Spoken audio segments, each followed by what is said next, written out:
Halo, Bwana Yesu asifiwe. Ah, leo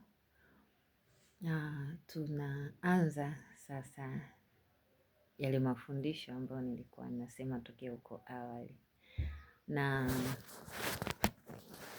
tutaanza kwa utangulizi. Kabla ya kwenda katika lolote, tuombe. Baba, katika jina la Yesu, lihimidiwe lipewe sifa jina lako takatifu kwa wema na fadhili zako. Angalia jinsi ambavyo unatupenda Bwana, umetupa uhai ili tuwe nawe tukutumikie. Bwana, asante kwa sababu ya uhai huu. Tunapoenda sasa kuanza somo hili, Bwana nakusihi ukapate kuwa pamoja nasi hatua kwa hatua, tulifanye somo hili kivitendo, ili kwa kufanya kivitendo tukapate kuona mambo mengi yanakuwa baraka kwetu, na Bwana tunakuwa na uhakika wa kuingia mbinguni katika jina la Yesu. Amen. Asante.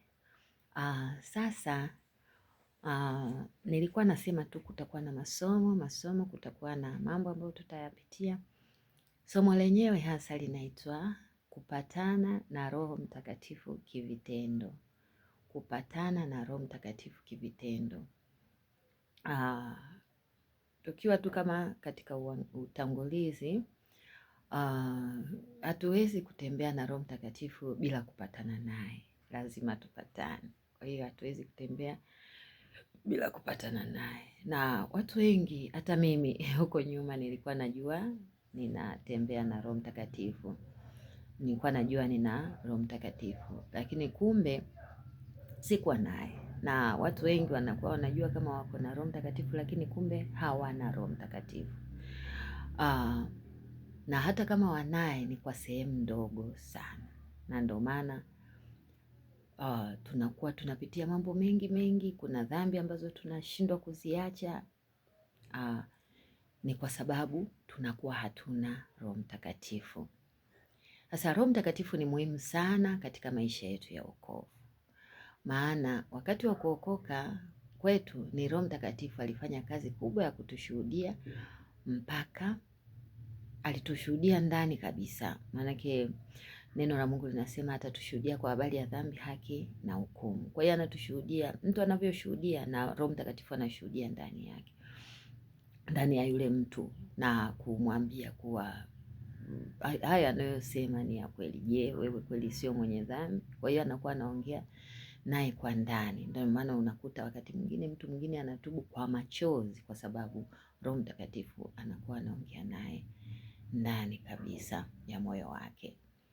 Na anatuambia hayo katika Yohana sura ya 16 mstari wa 7 mpaka wa 8, kwa Roho Mtakatifu anakuwa anatushuhudia kwa habari ya dhambi, haki na hukumu. Sasa mpaka tunapojiona ni wenye dhambi na kuokoka.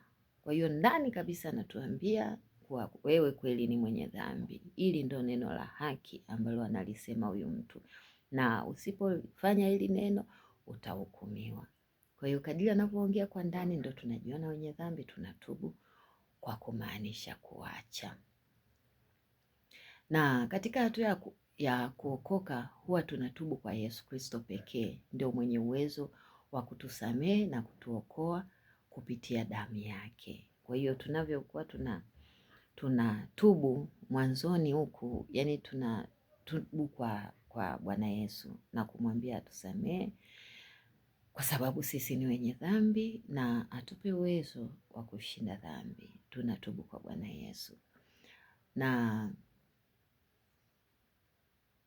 mpaka kufikia hapo tunajua kabisa kuwa Roho Mtakatifu amefanya kazi kubwa mpaka sisi kuokolewa na kufika hapa tulipofika. Kwa hiyo kwa leo naomba tuishie hapo. Baadaye huko mbeleni video inayokuja tutajifunza jinsi gani sasa Utatu Mtakatifu unavyofanya kazi. Utatu Mtakatifu huwa unafanya kazi kwa umoja. Sasa jinsi gani unafanya kazi na kwa nini sasa tumzungumzie Roho Mtakatifu? Basi mpaka video ijayo. Kama huja subscribe katika channel hii, subscribe, alafu like na kushare kwa watu wengine ili wajifunze. Haya ni masomo muhimu sana kama tunataka kuingia mbinguni, lakini Kama huna mpango wa kuingia mbinguni, haya masomo si ya kwako, lakini kama umedhamiria kuingia mbinguni, haya ndo masomo ambayo unatakiwa kujifunza. Basi nikushukuru sana kwa kunisikiliza. Shalom, shalom, bye.